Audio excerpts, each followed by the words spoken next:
Let's speak now with Matthew Sussex. He's Associate Professor at the Griffith Asia Institute at Griffith University. He's also Visiting Fellow at the Centre for European Studies at the Australian National University. Professor Sussex, thank you very much for joining us on the show. I want to start by asking you about this so-called framework deal for Zelensky. So we know the draft doesn't mention a security guarantee explicitly, so it sounds like it's an economic deal, but I also keep hearing it's far more than that. Yeah, it's really interesting to see how this deal has changed form from when it was initially suggested as $500 billion, a figure that seemed to be almost plucked from thin air, in effectively reparations that Ukraine needed to pay. Now, over time, this has now been watered down and turned into something that I think we can talk about really as an MOU more than anything else. It's a kind of sets up a kind of fund where the US and Ukraine jointly invest and develop minerals. And gone is the notion that Ukraine has to pay back aid. But that said, as you say, it's virtually silent on the issue of security guarantees, which Kiev very, very badly wants. In order to feel comfortable in any sort of post-conflict environment. And I think, as your package was talking about in terms of critical minerals access, the deal raises a whole bunch of questions because, of course, some of those critical minerals used to produce advanced tech, things like yttrium, for instance, are actually in Russian-controlled areas of Ukraine. So how exactly this co-development mechanism is going to work between Ukraine and the United States when a lot of those minerals are to the east of Ukraine, where Ukraine has no political control, is something that is really very, very puzzling and awaits a satisfactory resolution. Okay, Professor, if the United States is invested in this fund, is committed to an economically stable Ukraine, it sort of seems to imply that the fund itself is in a way a guarantee of protection, right? How do you read that? Yeah, that's certainly the message that's been coming out of the Trump administration, that if we're ploughing so much investment into this deal, then surely de facto, we'd be committed to the security of Ukraine. But I mean, the problem with that is to say, well, if you're de facto committed to the security of Ukraine, why don't you actually formalize it? And this is what Zelensky is trying to achieve with his visit to Washington, D.C.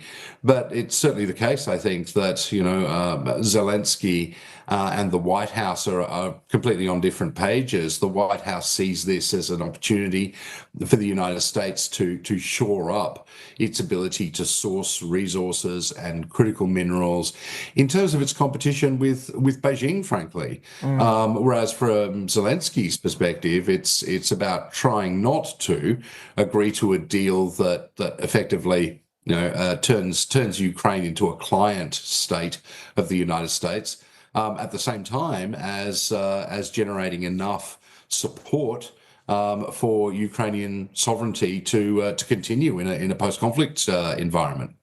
Prof. Sussex, I just want to bring up the point you raised earlier about the Russian factor.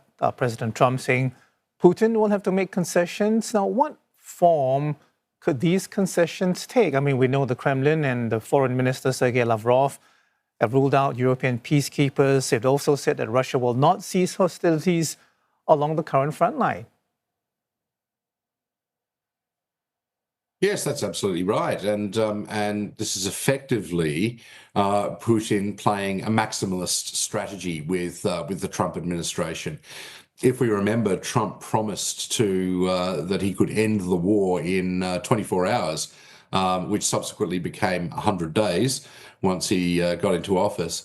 And every day that goes by is a mark of failure for the US president. So he will want to get a deal done very quickly. And if you're Vladimir Putin, then I think that it's basically your advantage to string this out as long as possible, and to force the American president to put more and more and more pressure on Kiev to make concessions that favor Moscow. So by saying that, we're not going to cease hostilities and we won't agree to European peacekeepers is something that we could expect Putin to be saying right now. Whether or not he changes his tune on European peacekeepers, it might be something that he does later on as a massive concession. But the question of exactly who those peacekeepers will be, where they'll be situated, and what types of rules of engagement they're going to have, will they actually be physically separating the combatants, or are they just a sort of tokenistic reassurance force, is something that will have to be decided. Putin would certainly want, I think, that any multinational force in Ukraine is as small and as weak as possible, and certainly not backed up by NATO security guarantees. Looking ahead to Friday, Professor Zelensky says, when he meets with Trump, he's going to ask if the U.S. is going to continue providing aid to Ukraine. And if not, he says maybe Kyiv could potentially buy weapons directly from the United States. How likely will Trump continue funding Ukraine's war effort now that he's got this minerals deal? Yeah, I think, Trump will probably see that he has very little incentive to simply provide aid to Ukraine, unless it's tied to something that he can get back. And, the goodwill generated from this minerals, joint development fund, might be something that might sway him briefly, but it's unlikely, I think, to be sustained over time. Where he is likely to be a bit more biddable is if Ukraine comes with cash in hand to purchase American weapons. And ultimately, that cash is going to have to come from European nations. There has been talk, for instance, of a very large EU package of security assistance to Ukraine that would allow it to go shopping in American arms markets in order to procure what it needs to continue to fight. And it was interesting to hear the Polish foreign minister say about 24 to 48 hours ago that, as long as Ukraine can have access to weapons, whether it's from the United States or from Europe, it could certainly, maintain the fight against Russian forces, at least until the end of this year, if not, well into next year. Okay, appreciate your thoughts today. Thank you very much for coming on the program. Dr. Matthew Sussex, Associate Professor, Griffith Asia Institute at Griffith University.